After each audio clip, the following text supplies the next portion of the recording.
सच्चे साधक वो होते हैं जो केवल शब्दों में ही नहीं बल्कि अपने आचरण में भी भगवान की भक्ति दिखाते हैं। राधे राधे, हरे कृष्णा। इसी सुविचार के साथ आप सभी का दिन शुभ और मंगलमय हो। आज दिनांक 24 नवंबर रविवार है और मार्गशीर्ष मास के कृष्ण पक्ष की 9वीं तिथि है। 9वीं तिथि रात 10:20 पर समाप्त होगी। इसके बाद में 10वीं तिथि प्रारंभ हो जाएगी। आज की कथा सुनने से पहले भगवान श्री कृष्ण और राधा रानी के प्रेम से जुड़ी एक कहानी सुनिए। भगवान श्री कृष्ण और राधा जी के प्रेम के बारे में भला कौन नहीं जानता है। कहते हैं कि श्री कृष्ण और राधा जी का विवाह नहीं हो पाया था, लेकिन दोनों में इतना अटूट प्रेम था कि आज भी दोनों का नाम एक साथ लिया जाता है। श्री कृष्ण का राधा जी के लिए प्रेम और राधा जी का श्री कृष्ण के लिए समर्पण देखते ही बनता था। शायद इसीलिए अपने आप को सबसे बड़ा भक्त कहने वाले देवर्षि नारद जी को भी राधा जी से जलन होने लगी थी। ये बात श्री कृष्ण अच्छी तरह से जानते थे। एक दिन राधा जी के बारे में बात करने के लिए नारद जी श्री कृष्ण के पास आए। ये बात भगवान श्री कृष्ण को पता चल गई थी। जैसे ही नारद मुनि वहां पहुंचे तो श्री कृष्ण उन्हें देखकर अपना सिर पकड़कर बैठ गए।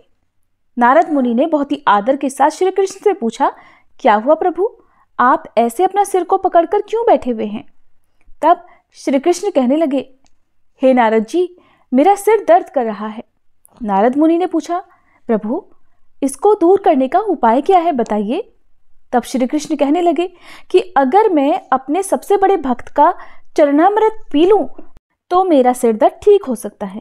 अब नारद जी सोचने लगे कि सबसे बड़ा भक्त तो मैं ही हूं, लेकिन अगर मैं अपना चरणामृत भगवान को दूंगा तो मुझे तो नरक में जाने जितना पाप लगेगा।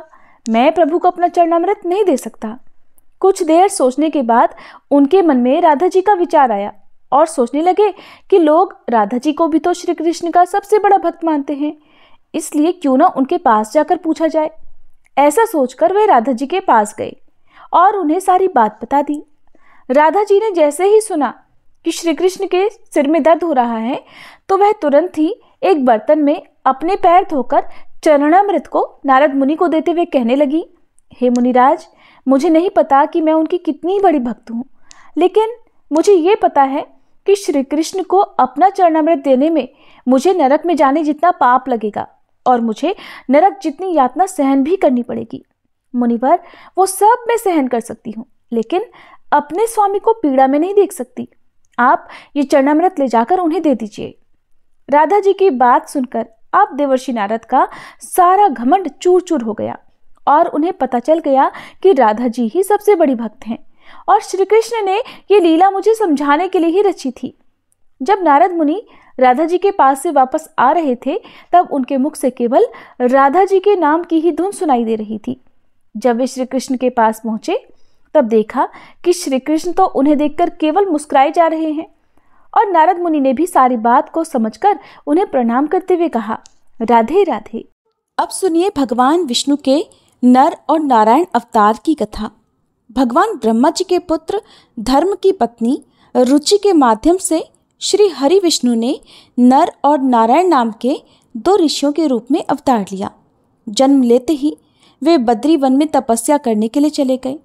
उसी बद्री वन में आज बद्रिकाश्रम बना हुआ है। वहीं पर नर और नारायण नामक 2 पहाड़ हैं। वहीं पास में केदारनाथ का पवित्र शिवलिंग है, जिसे नर और नारायण ने ही मिलकर स्थापित किया था। नर और नारायण की तपस्या से ही संसार में सुख और शांति का विस्तार हुआ। आज भी केदारनाथ और बद्रिकाश्रम में भगवान नर नारायण निरंतर तपस्या में रत रहते हैं। इन्होंने ही द्वापर में श्री कृष्ण और अर्जुन के रूप में अवतार लेकर लीला रची थी। एक बार नर और नारायण भगवान की तपस्या को देखकर देवराज इंद्र ने सोचा कि ये तप के द्वारा मेरा इंद्रासन छीनना चाहते हैं। ऐसा सोचकर इंद्र ने उनकी तपस्या को भंग करने के लिए कामदेव, वसंत और अप्सराओं को भेजा। उन्होंने जाकर भगवान नर नारायण को अपनी तरह तरह की कलाओं के द्वारा तपस्या भंग करने का प्रयास किया, किंतु उनके ऊपर कामदेव और उनके सहयोगियों का कोई भी प्रभाव नहीं हुआ। कामदेव, वसंत और अप्सराएं शाप के भय से थरथर कांपने लगे। तब उनकी ये दशा देखकर भगवान नर और नारायण ने कहा, तुम लोग डरो मत, हम प्रेम और प्रसन्नता से तुम लोगों का स्वागत करते हैं। भगवान नर और नारायण की अभय देने वाली वाणी को सुनकर काम अपने सहयोगियों के साथ अत्यंत लज्जित हुआ। उसने भगवान नर और नारायण की स्तुति करते हुए कहा, प्रभु आप निर्विकार परम तत्व हैं। बड़े बड़े आत्मज्ञानी पुरुष आपके चरण कमलों की सेवा के प्रभाव से काम विजयी हो जाते हैं। हमारे ऊपर आप सदैव अपनी कृपा दृष्टि बनाए रखें। हमारी आपसे यही प्रार्थना है। आप देवाधिदेव श्री विष्णु हैं, आपको हमारा बारंबार प्रणाम है। कामदेव की स्तुति सुनकर भगवान नर नारायण प्रसन्न हुए और उन्होंने अपनी योगमाया के द्वारा एक अद्भुत लीला दिखाई। सभी लोगों ने देखा कि सुंदर सुंदर नारियां नर और नारायण भगवान की सेवा में लीन हैं। नर नारायण भगवान ने कहा कि तुम इन स्त्रियों में से किसी एक को मांगकर स्वर्ग में ले जा सकते हो। वह स्वर्ग के लिए भूषण स्वरूप होगी। उनकी आज्ञा मानकर कामदेव ने अप्सराओं में सर्वश्रेष्ठ अप्सरा उर्वशी को लेकर स्वर्ग के लिए प्रस्थान किया। उसने फिर देव सभा में जाकर भगवान नर और नारायण की अतुलित महिमा के बारे में सबसे कहा, जिसे सुनकर देवराज इंद्र आश्चर्यचकित और भयभीत हो गए। देवराज को श्री नर और नारायण के प्रति अपनी दुर्भावना और अपनी दुष्कृति पर बहुत पश्चाताप हुआ। महाभारत के अनुसार केदार और बद्रीवन में नर नारायण नाम के दो भाइयों ने घोर तपस्या की थी, इसलिए ये स्थान मूलतः इन दो ऋषियों का स्थान है। दोनों ने केदारनाथ में शिवलिंग और बद्रिकाश्रम में श्री विष्णु भगवान के विग्रह रूप की स्थापना की थी। केदारेश्वर ज्योतिर्लिंग की उत्पत्ति की कथा शिव पुराण में तब आती है जब नर नारायण शिव की आराधना कर रहे होते हैं। भगवान शिव की प्रार्थना करते हुए दोनों कहते हैं कि हे शिव, आप हमारी पूजा ग्रहण करें। नर और नारायण के पूजा आग्रह पर भगवान शिव स्वयं उस पार्थिव लिंग में आते हैं। इस तरह पार्थिव लिंग के पूजन में समय गुजरता जाता है। एक दिन भगवान शिव प्रसन्न होते हैं और नर और नारायण के सामने प्रकट होकर कहते हैं कि वे उनकी आराधना से अत्यंत प्रसन्न हैं, इसलिए वर मांगे। तब नर और नारायण कहते हैं, हे प्रभु, अगर आप प्रसन्न हैं तो लोक कल्याण के लिए कुछ कीजिए। भगवान शिव कहते हैं कि कहो, क्या कहना चाहते हो। तब नर और नारायण ने कहा कि जिस पार्थिव लिंग में हमने आपकी पूजा की है, उस लिंग में आप स्वयं निवास कीजिए, ताकि आपके दर्शन मात्र से लोगों का कष्ट दूर हो सके। दोनों भाइयों के अनुरोध पर भगवान शिव और अधिक प्रसन्न हो जाते हैं और केदारनाथ के इस तीर्थ में केदारेश्वर ज्योतिर्लिंग के रूप में निवास करने लगते हैं। इस तरह केदारेश्वर ज्योतिर्लिंग की उत्पत्ति होती है।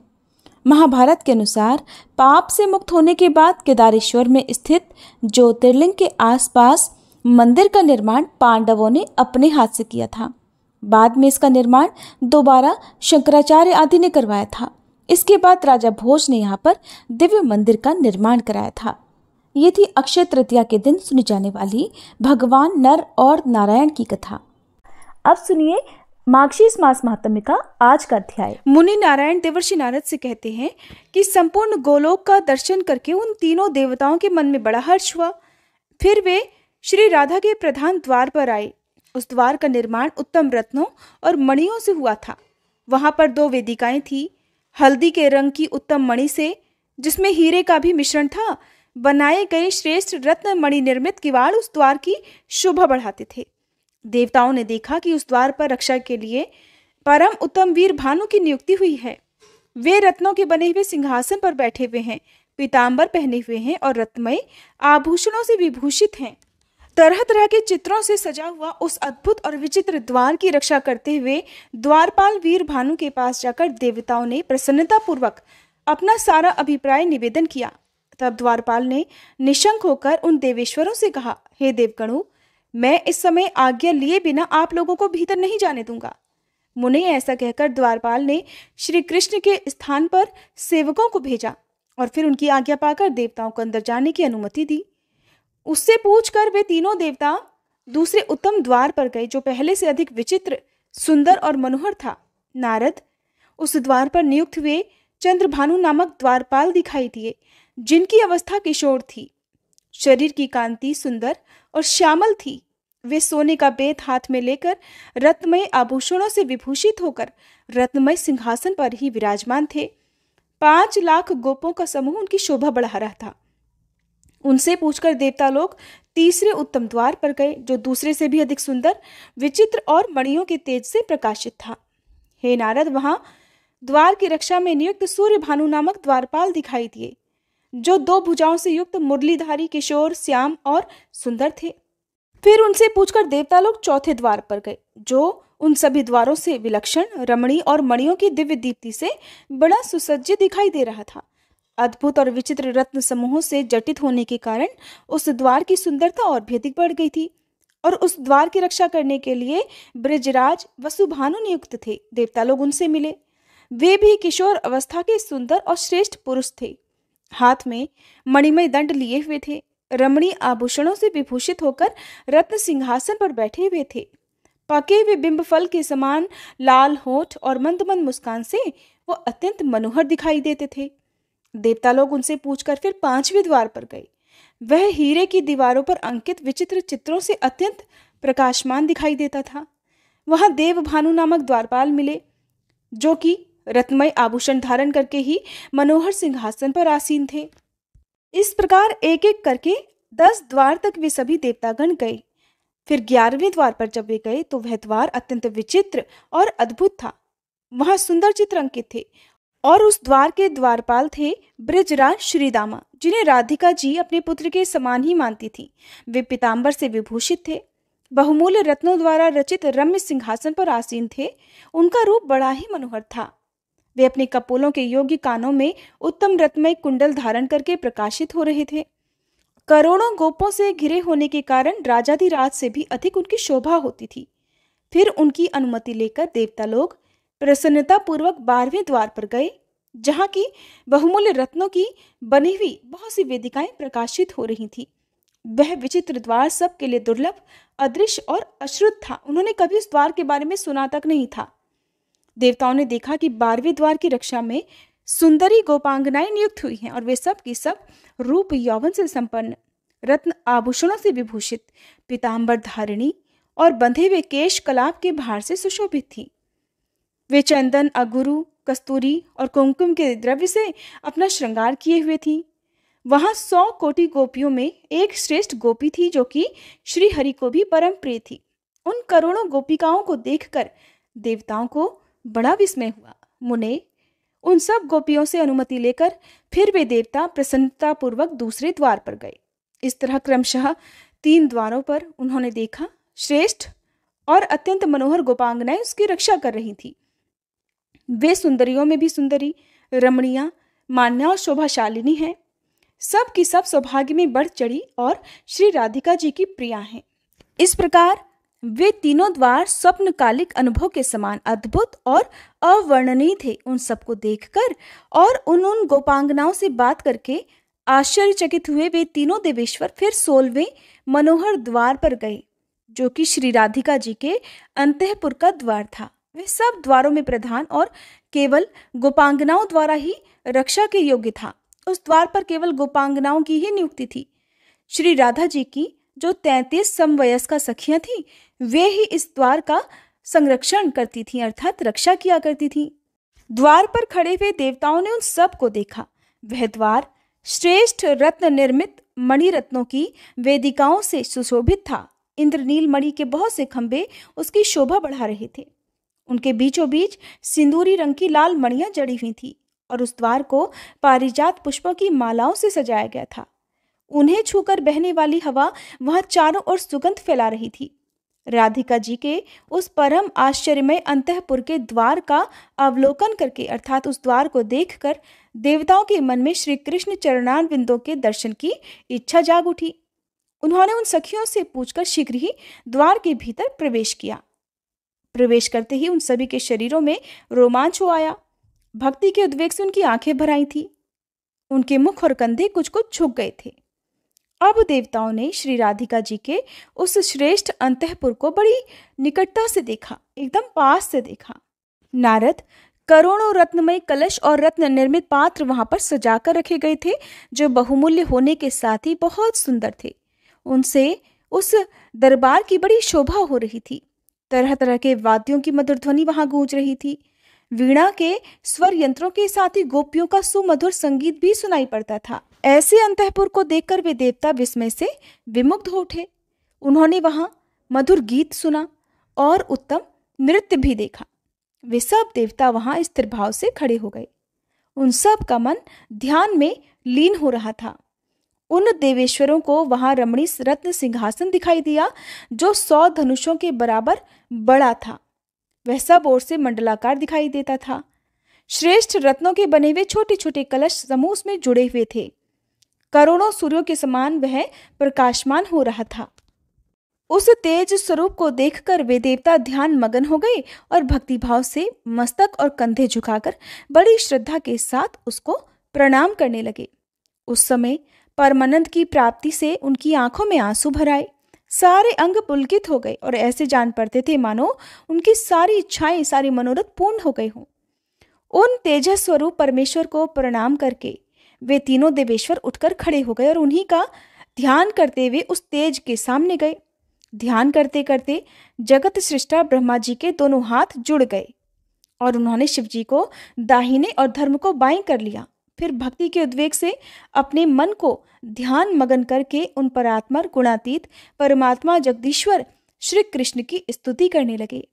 श्री ब्रह्मा जी बोले, जो वर वरेण्य वरद और संपूर्ण प्राणियों की उत्पत्ति के कारण है, उन तेज स्वरूप परमात्मा को मैं नमस्कार करता हूँ। जो मंगलकारी, मंगल के योग्य, मंगलदायक और समस्त मंगलों के आधार हैं, उन तेजोमय परमात्मा को मैं नमस्कार करता हूँ। प्रभु, आप निराकार होते हुए भी दिव्य आकार धारण करते हैं। इंद्रियातीत होकर भी इंद्रिय युक्त होते हैं। आप सबके साक्षी हैं, परंतु आपका साक्षी कोई नहीं है। आप तेजोमय परमेश्वर को मेरा नमस्कार है। आपके पैर नहीं है तो भी आप चलने की योग्यता रखते हैं। नेत्रहीन होकर भी सभी को देखते रहते हैं। हाथ और मुख से रहित होकर भी भोजन करते हैं। आप तेजोमय परमात्मा को मेरा नमस्कार है। विद्वान पुरुष उसी का वर्णन कर सकते हैं वेद में जो वस्तु निरूपित होती है, जिसका वेद में भी निरूपण नहीं हो सका है। आपके उस तेजोमय स्वरूप को मैं नमस्कार करता हूँ। हे परमेश्वर, आपका जो परम सुंदर और कमनीय किशोर रूप है, जो मंत्रोक्त ध्यान के अनुरूप है, आप उसी का हमें दर्शन कराइए। जिसकी अंग कांति नूतन जलधर के समान श्याम है, जो पीतांबरधारी और परम सुंदर है, जिसके 2 भुजाएं, हाथों में मुरली और मुख पर मंद मंद मुस्कान है, जो अत्यंत मनोहर है, माथे पर मोर पंख का मुकुट धारण करता है, मालती के पुष्प समूहों से जिसका श्रृंगार किया गया है, जो चंदन, अगरू, कस्तूरी और केसर के अंगराग से चर्चित है, अमूल्य रत्नों के सार तत्व से निर्मित आभूषणों से विभूषित है, बहुमूल्य रत्नों के बने हुए किरीट मुकुट जिसके मस्तक को उद्भासित कर रहे हैं, जिसका मुखचंद्र शरत काल के प्रफुल्ल कमलों की शोभा को भी चुरा लेता हो, जो पके हुए बिंबफल के समान लाल होठों से सुशोभित है, परिपक्व अनार के बीज की तरह चमकीली दंत पंक्ति जिसके मुख की सुंदरता को और भी बढ़ाती है, जो रास रस के लिए उत्सुक होकर केली कदम के नीचे खड़ा है, गोपियों के मुख की ओर देखता है और श्री राधा के वक्ष स्थल पर विराजित है। आपके उसी केली रसोत्सुक रूप को देखने की हम सबकी इच्छा है। ऐसा कहकर विश्व विधाता ब्रह्मा जी उन्हें बारंबार प्रणाम करने लगे। धर्म और शंकर जी ने भी इस स्तोत्र से उनकी स्तुति की। हे मुने, उन देवों ने खड़े खड़े पुनः उनकी स्तुति की। फिर वे सब के सब वहां भगवान श्री कृष्ण के तेज से व्याप्त होने लगे।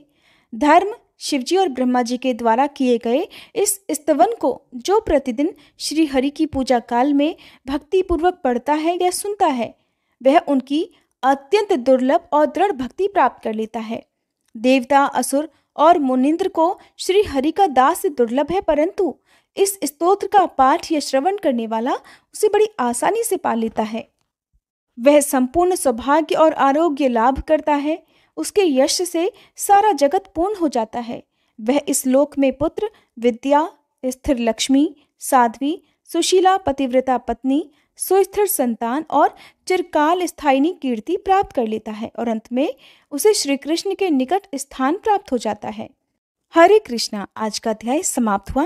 इसके अगले अध्याय में आप जानेंगे कि किस प्रकार भगवान ने अपने उसी रूप से सभी देवताओं को दर्शन दिए, जिस रूप की प्राप्ति के लिए, जिस रूप की इच्छा के लिए सभी देवताओं ने मिलकर उनकी स्तुति की थी। हरे कृष्णा। आज के अध्याय में बस इतना ही। इसके आगे का वृतांत आप सभी कल की कथा में सुनिएगा। अब सुनिए श्री कृष्ण चालीसा पाठ। बंशी शोभित कर मधुर, नील जलद तन श्याम, अरुण अधर जनु बिंबा फल, नयन कमल अभिराम, पूर्ण इंद्र अरविंद मुख, पीतांबर शुभ साज, जय मन मोहन मदन छवि, कृष्ण चंद्र महाराज। जय यदुनंदन जय जगवंदन, जय वसुदेव देवकी नंदन, जय यशोदासुत नंद दुलारे, जय प्रभु भक्तन के धृग तारे, जय नट नागर नाग नथैया, कृष्ण कन्हैया धेनु चरैया, पुनि नख पर प्रभु गिरिवर धारो, आओ दीनन कष्ट निवारो, वंशी मधुर अधर धरि तेरी, होवे पूर्ण मनोरथ मेरो, आओ हरि पुनि माखन चाखो, आज लाज भारत की राखो, गोल कपोल चिबुक अरुणारे, मृदु मुस्कान मोहिनी डारे, रंजित राजीव नयन विशाला, मोर मुकुट वैजंती माला,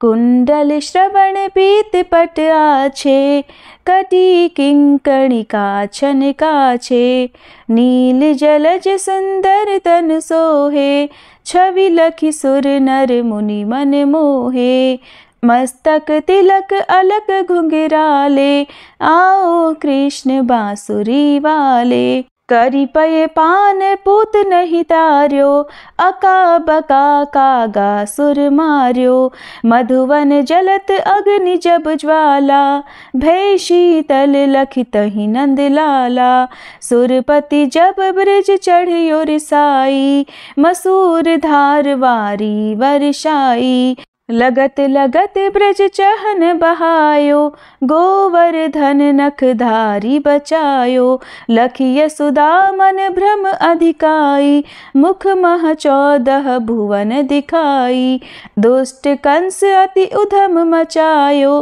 कोटि कमल जब फूल मंगायो, नाथी काली यही तब तुम लीन्हे, चरण चिन्ह दे निर्भय कीन्हे, करी गोपिन संग रास विलासा, सबकी पूरन करी अभिलाषा, केतिक महा असुर संग हार्यो, कंस ही केस पकड़ दे मार्यो, मात पिता की बंदी छुड़ाई, उगर सेन कह राज दिलाई, मही से मृतक 6 सुत लायो, मातु देव की शोक मिटायो, भौमासुर मुर दैत्य संहारो, लाए 18 सहस कुमारो, दे भी नहीं तृण चीर संहारा, जरा सिंधु राक्षस कह मारा, असुर बकासुर आदिक मार्यो, भक्तन के तब कष्ट निवार्यो, दीन सुदामा के दुख टार्यो, तंदुल 3 मूठ मुख डार्यो, प्रेम के साग विदुर घर मांगे, दुर्योधन के मेवा त्यागे, लखी प्रेम की महिमा भारी, ऐसे श्याम दीन हितकारी, भारत के पारथ रथ हाके, लिए चक्र कर नहीं बल ताके, निज गीता के ज्ञान सुनाए, भक्तन हृदय सुधा वर्षाए, मीरा थी ऐसी मत वाली, विष पी गई बजा कर ताली, राना भेजा सांप पिटारी, शालिग्राम बने बनवारी, निज माया तुम विधि ही दिखायो, उरते संशय सकल मिटायो। तब शत निंदा करि तत्काला, जीवन मुक्त भयो शिशुपाला। जब ही द्रौपदी टेर लगाई, दीनानाथ लाज अब जाई। तुरत ही वसन बने नंदलाला, बढ़े चीर भय अरि मुँह काला।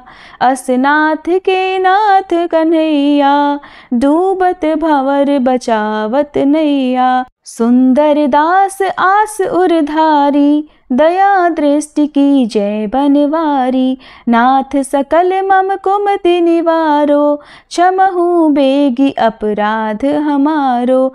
खोलो पट अब दर्शन दीजे, बोलो कृष्ण कन्हैया की जय। बोलो कृष्ण कन्हैया की जय, बोलो कृष्ण कन्हैया की जय।